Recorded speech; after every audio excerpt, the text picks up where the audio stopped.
Thank you for tuning in. You're watching Arirang TV's special continuing coverage of COVID-19. I'm Min San-hee. Despite the pandemic, preparations for a post-COVID-19 era are underway as governments worldwide seek ways to shore up their economies. Accordingly, in today's studio session, we explore Korea's version of the New Deal. But first, as always, here are the headlines for this Tuesday with our Kwon So-hwa and Noaram. Welcome. Hello. So let's begin with our domestic updates then. Right. Well, we're seeing quite a similar pattern in the recent days, and we also actually have the same number of new infections this Tuesday, just like on Monday, which is 38. So let's take a closer look here. Now, these 38 new cases are raising the country's total infections to 11,852, and one person died in the past 24 hours, with the death toll standing at 274. Now, almost 990 people are still in quarantine, while more than 10,580 people have been fully recovered from the virus. If we go over to how things have been developing in the past week, last Tuesday we had 38 cases, just like today and yesterday, and in between we see ups and downs to the 40s and again to the 30s, back to the 50s. So there are some fluctuations due to recent cluster infections in the metropolitan area. And speaking of those, most of the new infections again today were reported in and around the capital, Seoul, with authorities stressing that sporadic chain transmissions in the densely populated area have to be prevented at an early stage, calling on citizens in the metropolitan area and businesses' voluntary cooperation. Also, quarantine workers are focusing on detecting locations and facilities that could be potential blind spots for the coronavirus, and they have been and are inspecting places where elderly people are living in poor conditions, and also compact rooms known as 고시원 here in Korea, as well as rest areas to prevent new cluster infections at so far unpredicted places, because many of these places we have been talking about before are entertainment facilities such as bars and clubs, but there are many other blind spots the government is looking into now. Right. Meanwhile, the World Health Organization says the pandemic globally is getting worse. Yes, citing record high COVID-19 figures, the WHO chief, Tedros Adhanom Ghebreyesus, made this remark at Monday's briefing in Geneva. Although the situation in Europe is improving, globally it's worsening. More than 100,000 cases have been reported on 9 of the past 10 days. Yesterday, more than 136 cases were reported, the most in a single day so far. Almost 75% of yesterday's cases come from 10 countries, mostly in the Americas and South Asia. The organization's other officials echoed those words, saying there is a lot more work to do despite successful outcomes in containing the virus in some parts of the world. The WHO in particular expressed concerns over Latin America, vowing its support for the region and also calling on strong government leadership there to bring the disease under control. The body also assessed that Central America has yet to reach its peak in coronavirus cases, such as in Guatemala. So let's take a glance at our world map then. We have more than 7.19 million total infections, and around half of those have recovered. That's 3.53 million, and 408,600 something people have been killed from the virus. Meanwhile, Saudi Arabia and Pakistan are some of the latest countries that have more than 100,000 infections. Right. Staying on the international front, Russia continues to ease its restrictions, I hear. Yes, we're talking about the capital here. This most populous city that is in Russia, Moscow, is known to be the epicenter of the virus in the country.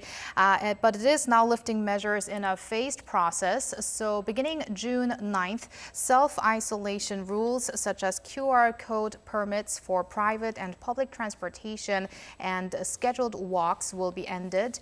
Hairdressers, employment agencies, vet clinics, car sharing services, photo, film, film and recording studios and several entertainment facilities are set to reopen. Beginning in the second half of the month, outdoor dining is expected to be allowed, along with openings of many other public establishments. Moscow is a little short of 200,000 cases and still reports some 2,000 new infections daily, although it is a decline from more than 6,000 a day early last month.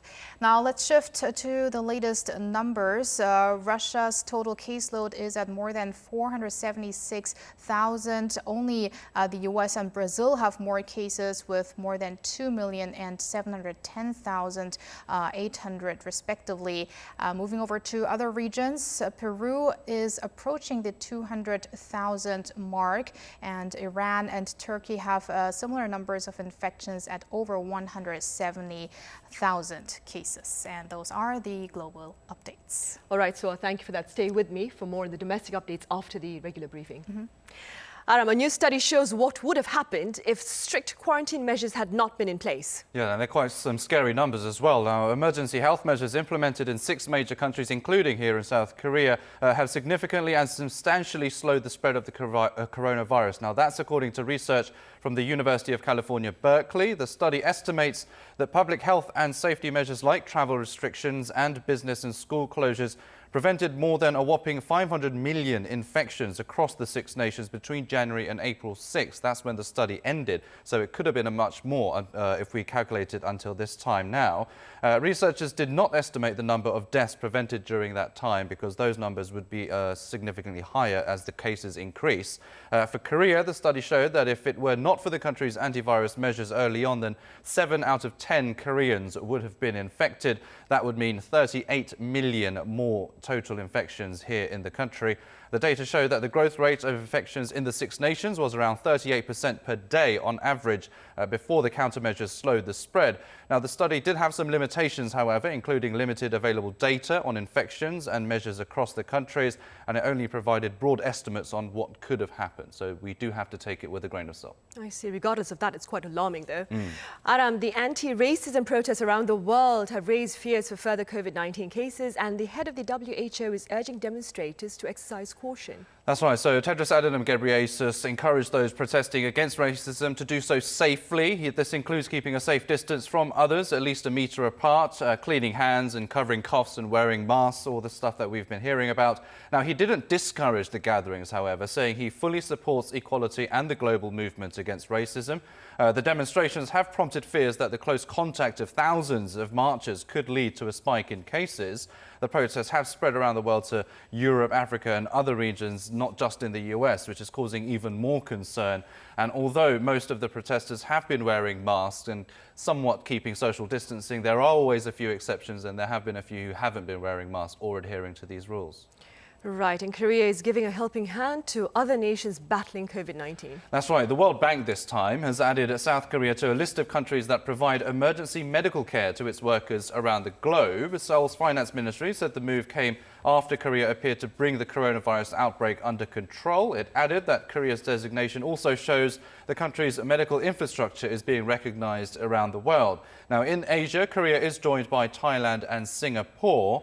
And the World Bank workers actually with acute or life-threatening conditions or injuries are required to actually get medical treatment in neighbouring countries when there isn't any available locally. All right, Aram, as always, thank you for that. Thank you. Right, up next we have the regular government briefing on COVID-19 here in Korea. And while we wait for that to start, here are a few reminders, as always, about the precautions to be taken, especially in light of the resumption of the final phase of offline classes for Korean schools earlier on Monday. Now, there has yet to be an outbreak of the virus at Korean schools, so health officials are urging for strict adherence to quarantine measures, including the wearing of face masks at all times, especially during your commute to school or work, if you take public transportation, that is. According to officials at the KCDC, there have been research that proves a person's chances of contagion are reduced by more than 80% if he or she is wearing a face mask. Also, for those residing in Seoul, you have access to free COVID-19 tests, even if you have no symptoms. I believe the briefing is about to start, so we'll come back to you afterwards. 먼저 권준욱 부본부장 설명이 있겠습니다.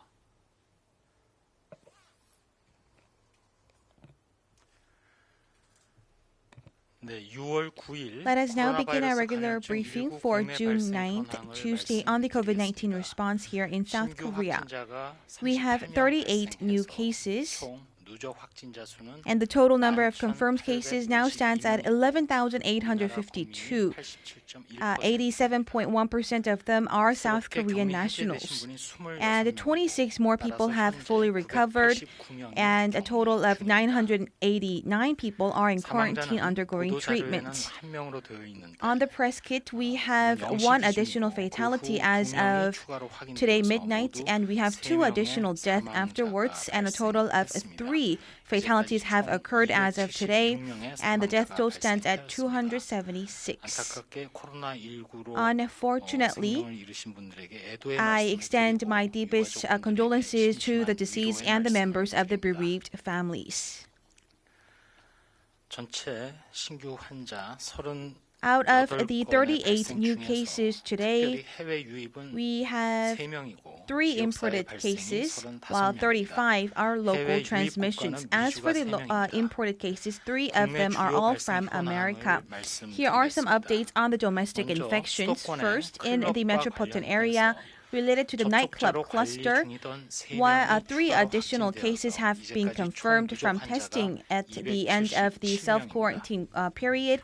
In total, 277 cases have been confirmed. And in relation to the Kupang Logistics Center cluster, we have 1 additional case has been confirmed, and a total of 139 are related to this cluster to date. Related to the newly planted churches in the Seoul metropolitan region, we have 1 additional case with the total standing at 888. And related to Ridgeway in Gwanak-gu district in Seoul, we also have the visitors who are residing at the Chinese compatriot shelter located in the Guro-gu district, and 1 has been confirmed positive, and we carried out epidemiological investigation. An additional of 8 people have tested positive. Therefore, in relation to the Ridgeway business establishment, we have a total of 68 confirmed cases. And in May 31st, there are people who attended the service at the Big Tree Church in Yongin City, Gyeonggi-do Province, and this person was a worker at the one of the elderly facilities, and we carried out an epidemiological investigation there, and we have a total of 6 people testing positive for the virus.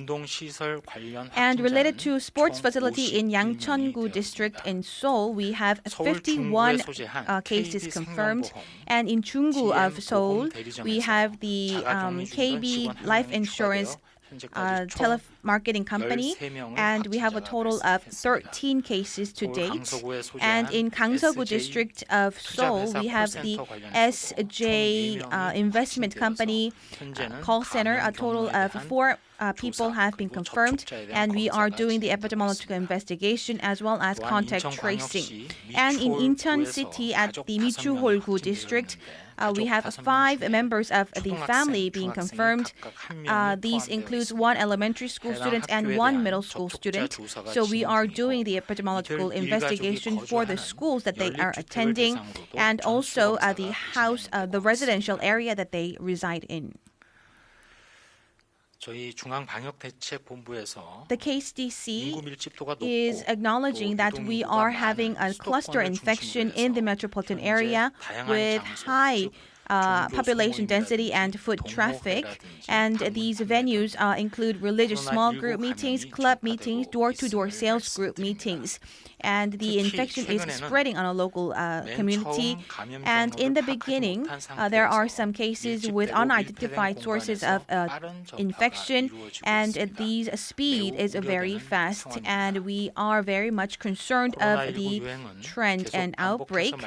And we tell this to you multiple times, but the COVID-19 outbreak can occur from any venue under crowded, confined, and close contact environments. So the residents of the Seoul metropolitan area need to postpone social plans and gatherings at a crowded, confined, and close contact environment with poor ventilation. And please refrain from visiting public venues, including restaurants and bars. And please keep your live quarantine measures, including distancing and wearing of face masks. In particular, COVID-19 can be very detrimental for the high-risk group, including senior citizens over the age of 65.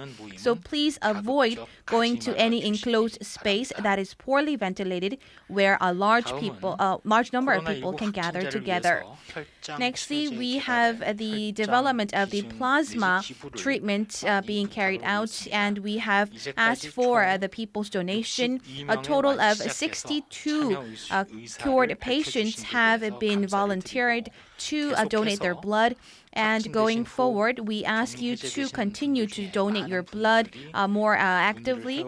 And we also have many inquiries from the patients who have fully recovered from COVID-19. So thank you very much for your cooperation. And the quarantine authorities has a few messages to the public. As mentioned before, centering around the metropolitan area, we are seeing continued chains of transmissions.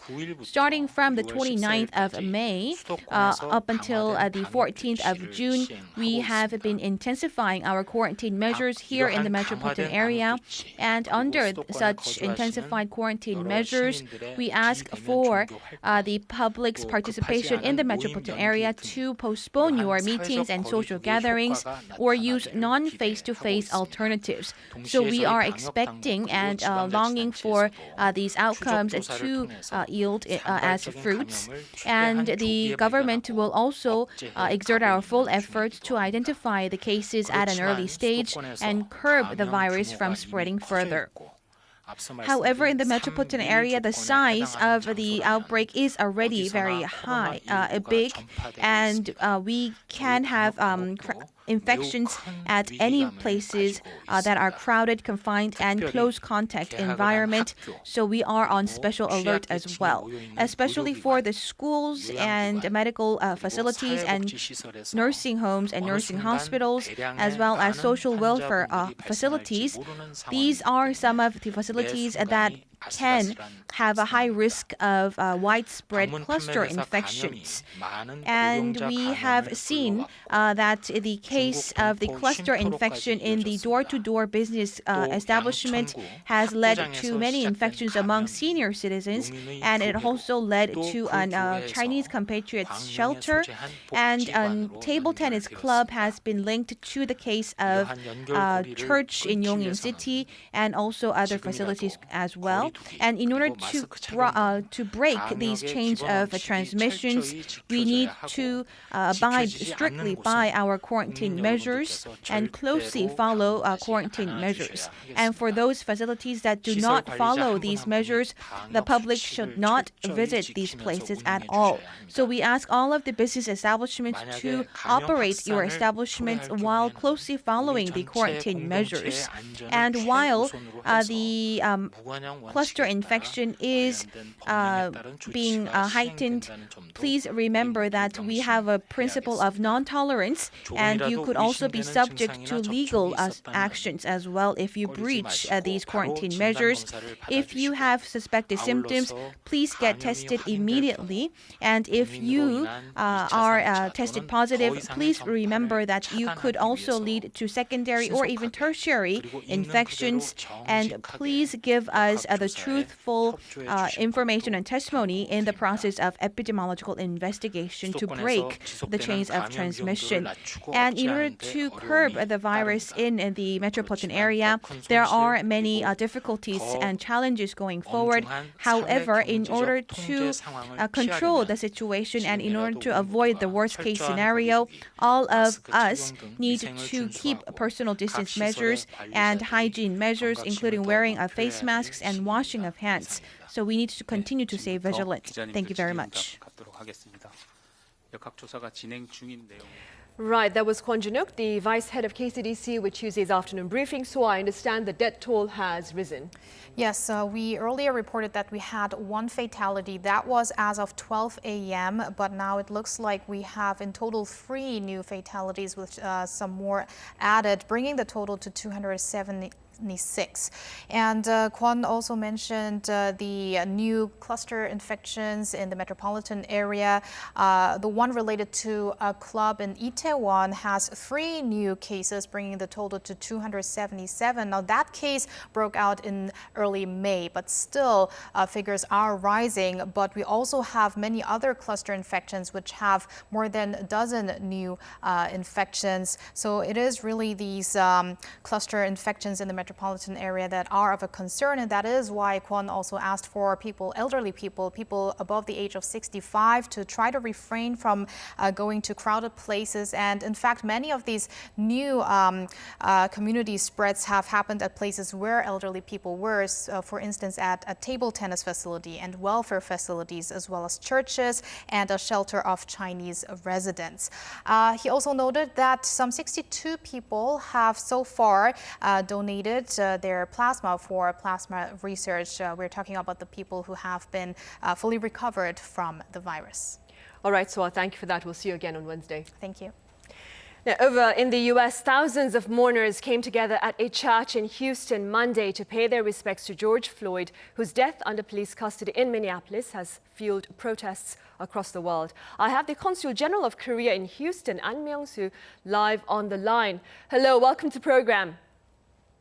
Thanks for having me on. Mr. Floyd's casket was flown into Houston, his hometown, ahead of his funeral service on Tuesday at noon local time. Now, I understand there was an afternoon public viewing and an evening vigil on Monday, which I assume ended a few hours ago. What is the overall atmosphere like there in Houston? As you pointed out, yesterday, the last memorial service honoring George Floyd was held in Houston. More than 6,000 people came to the church where his casket was laid for public viewing to pay their respects. George Floyd's funeral is scheduled for later today.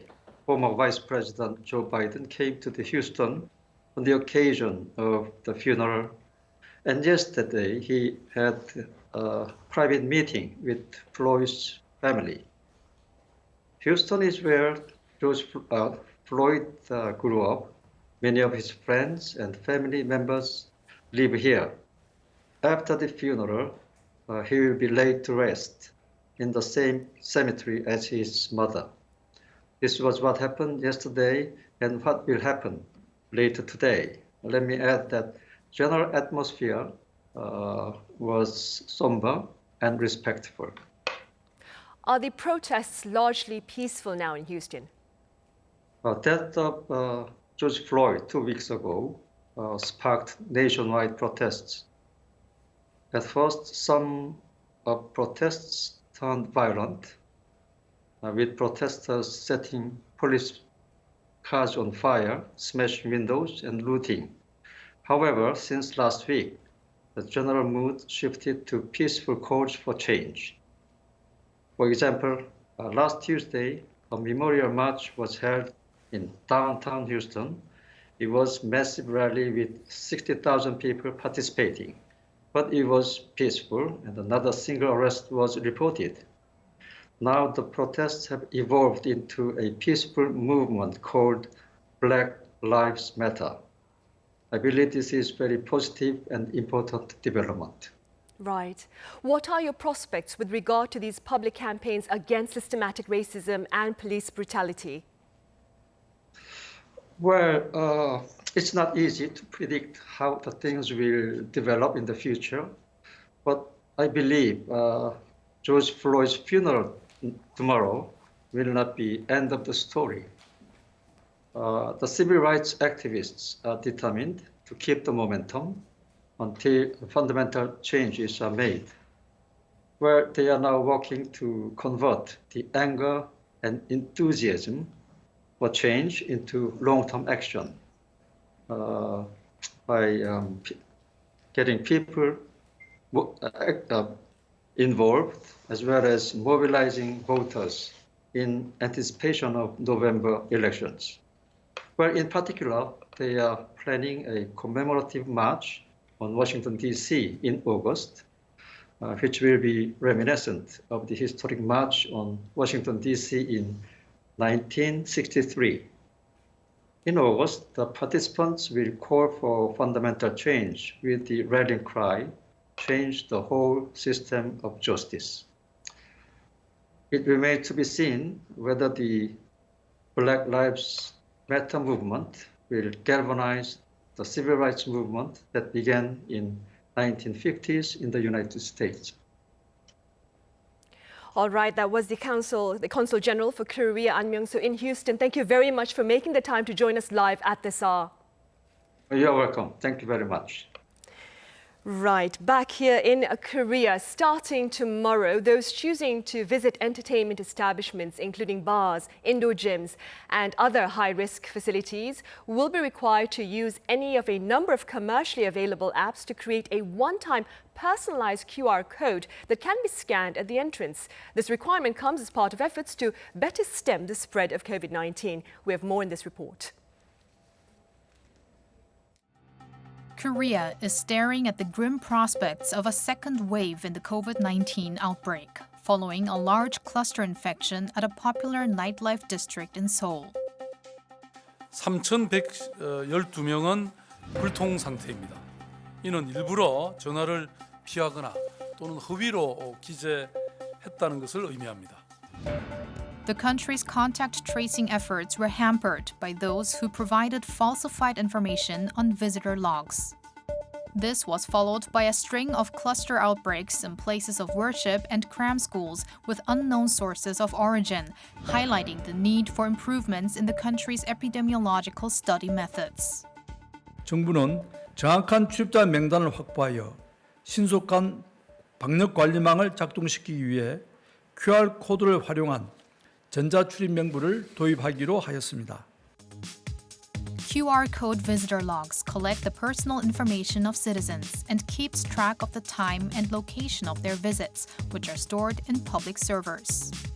After a pilot run that started on June 1st in clubs, singing rooms, churches, and libraries in the cities of Seoul, Incheon, and Daejeon, the system will eventually be adopted on a wider scale. A QR code visitor log is in operation at this church in Seoul, where churchgoers must provide their digital information at the church entrance. In order to enter the church, visitors must log into a smartphone app and receive their own unique personal QR code. The newly generated QR code expires after 15 seconds if it is not registered immediately, so visitors must scan their codes right away before entering. 처음이라 살짝 번거롭기는 했지만 생각보다 어렵지 않았고 코로나 바이러스를 막을 수 있다면 동참해야 된다고 생각합니다. The QR code containing the visitor's personal data and movement information are managed by the country's Social Security Information System and are stored under encryption. 전자 출입 명부는 개발 초기부터 개인정보가 침해되지 않는 최선의 방법을 고려하여 설계되었습니다. 사회보장정보원의 암호화된 QR과 출입 기록 등은 코로나 잠복기 2주의 2배 기간인 4주 동안만 보관되며 그 이후에는 자동적으로 파기됩니다. South Korea's disease control and prevention authorities have made the adoption of the QR code visitor logs mandatory for 8 types of high-risk facilities, such as bars, singing rooms, and gyms. The owners of these establishments and visitors who fail to abide by the rules are subject to a maximum fine of $2,500. Korea's Education Ministry is also mulling the adoption of digital visitor logs in private academies across the nation. 한 3주 동안 계도 기간을 부여하면서 그 기간 동안 시설 관리자들 대상으로 좀 더 홍보를 하고 안내를 하면서 시설 관리자들이나 이용자들이 제도에 대한 수용성을 좀 높이고자 합니다.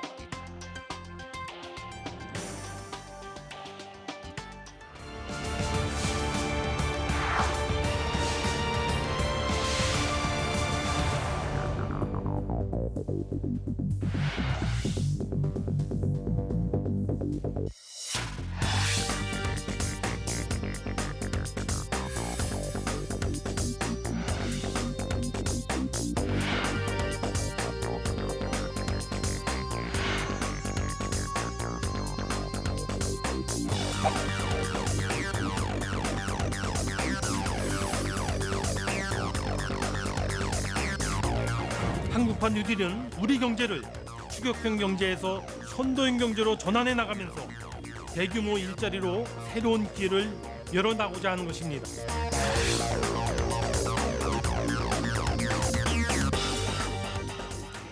Plans are in the works to reshape the local economy with new growth engines as the repercussions of the pandemic change the dynamics of the global market. For more on Korea's version of the New Deal, I have Professor Kim Young-han from Sungkyunkwan University here in the studio. Welcome, Professor Kim. Happy to be with you.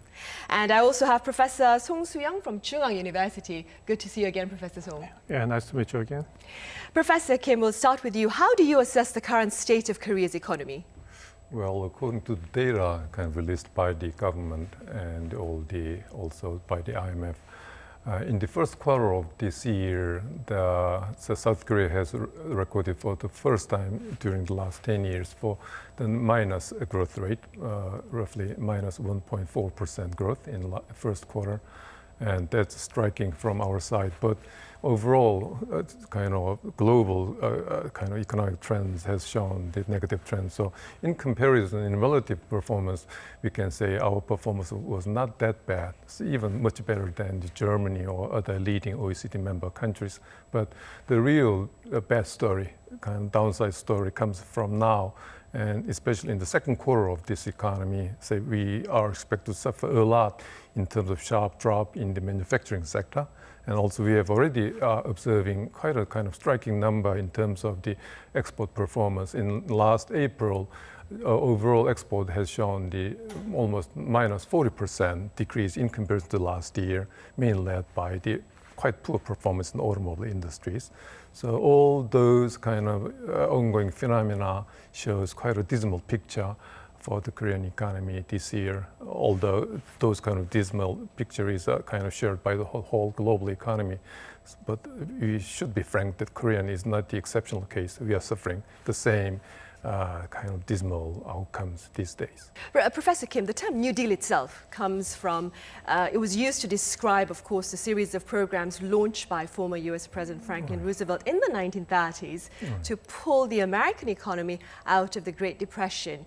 Keeping that in mind, do you suppose Korea's reinterpretation of the New Deal shares a similar spirit as it tries to shore up the Korean economy from the COVID-19 crisis? Yes, as you understand, the context why they used the terminology New Deal in last century was they have realized the so-called traditional approach, mainly based on the market mechanism, could not resolve the real massive kind of outbreak of the economic kind of Great Depression they were suffering.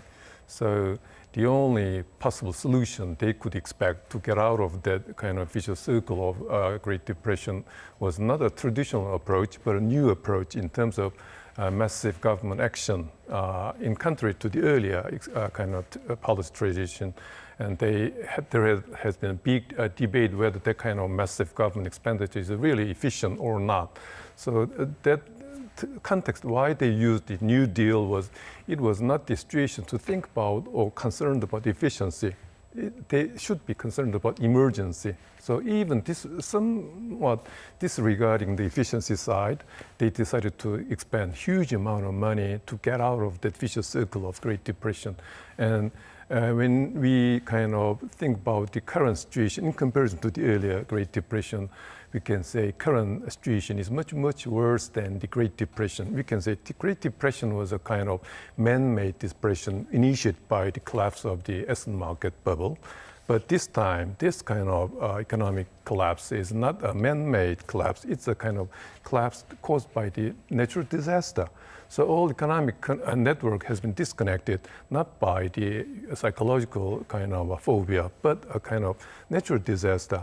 Supply side, demand side, all networks has been disconnected by this natural disaster. So considering this new additional feature, we can say much more massive and active action is required in comparison to the earlier kind of century. So in that context, I think it's quite proper that it should be a Korean-style New Deal, much more organized, massive New Deal should be applied, I think. Right. And staying with that, Professor Song, during the 6th Emergency Economic Council meeting, President Moon Jae-in claimed that there would be a transition from a second mover to a pioneering economy. Could you please explain that for us? Yeah.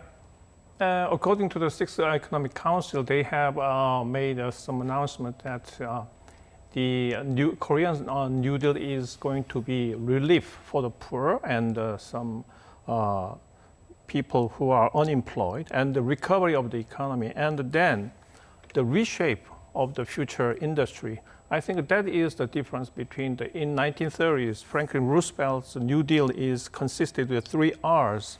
That is relief for the poor and recovery of the economy back to normal situation and the reform of the financial system.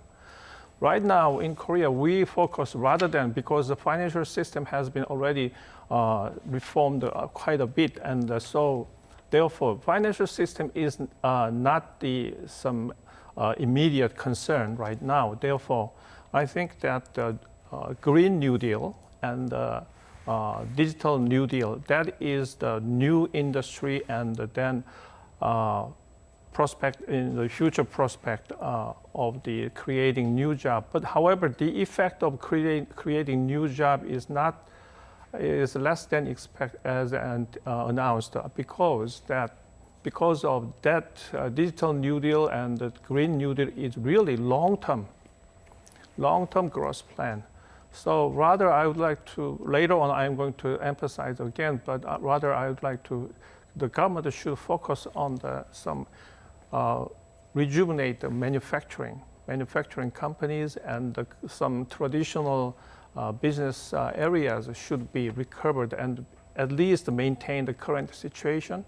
Then based upon that, we could make, on that ground, we could make some leap in the new area of industry, such as a digital area and some green area. I see. Professor Kim, Professor Song just mentioned it, the Digital New Deal. We have words put in front of the phrase New Deal, digital and green. Please tell us a bit more about the Digital New Deal. Well, as we discussed before, although the major point in this New Deal, Korean-style New Deal approach would be a kind of massive government actions considering the emergence of the economic situation, still it would be much better for us to approach in a so-called smart ways. So in that context, 2 key concepts, Digital New Deal and Green New Deal, will provide a kind of new, game-changing kind of occasion and kind of stepping stone to reform Korean economy in terms of efficiency. So even before this coronavirus cases, Korean economy has started to suffer lots of kind of structural problem in terms of the deteriorating international competitiveness. And considering all these backgrounds, I think that this is the real best time to use all those massive expenditure, government expenditure, in reforming and reshaping a general environment, so-called social overhead capital, in terms of improving not just creating new industry like the 5G, directly related industry to the 5G sectors, but the digital kind of investment in focusing on the digital social overhead capital would be the starting point to provide a new environment to boost up the efficiency of the overall our industry, economies, manufacturers. As mentioned by Professor Song, all these investment, digital New Deal, will be a very good starting point to innovate the general manufacturing sector by introducing all the artificial industry in all overall industries, including the traditional manufacturing sector. So all this massive government kind of action, especially focusing on the investing in the digital social overhead capital, would be, I would say, quite a smart approach. Nothing to lose, and even excessive investment would be, I would say, quite not a kind of action that should be kind of shoved away. Quite a smart approach, I would say. And in contrast, then, the Green New Deal would be focusing on the economy. Would that not the economy? I'm sorry, but the environment. Then is that it? That you mentioned earlier. Yeah, Green New Deal is based on, originally the Green New Deal has proposed in the United States, the legislators proposed that includes not only some climate issue, but also the inclusive economic growth for the poor and the unemployed. So to that respect, the Korean 6th New Economic Council has revised some Korean-style New Deal, and they have included the social safety network and then unemployment insurance. Such policy is based upon such policy, then the Green New Deal is going to be pursued. So to that regard, actually the new job because of the Green New Deal is created is, I think, 13.3 thousand, 133,000 new jobs are expected, but that is relatively very small. Because of this kind of new Green New Deal, then the old conventional job could disappear. So to that regard, the net, we have to consider net effect. Considering the net effect, the Digital New Deal and the Green New Deal does not necessarily create a huge job. So that was exactly the case even in 1930s. So that reminds me of that.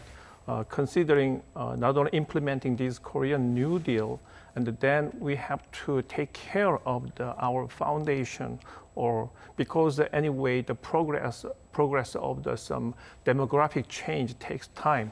So these kind of the policies should keep pace with those very slow but steady change of the demographic change. Right.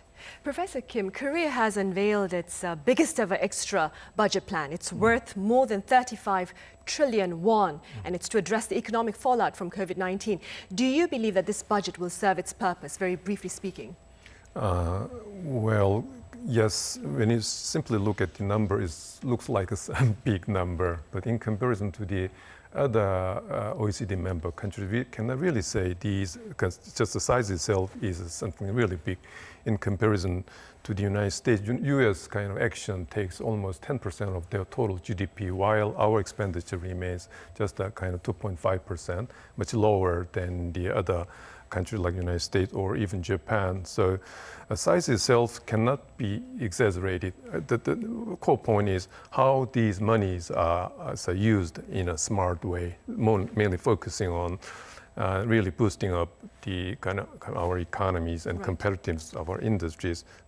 And so I don't think we really need to worry about the possible side effect of this kind of massive government expenditure, thinking about possible burden in national debt. In comparison to other OECD member countries, we still stay in quite a safe situation. So still, I think we need to be more brave and active and decisive in taking action to handle all these kind of massive outbreak of the dismal economic performance. Yeah. Mm-hmm.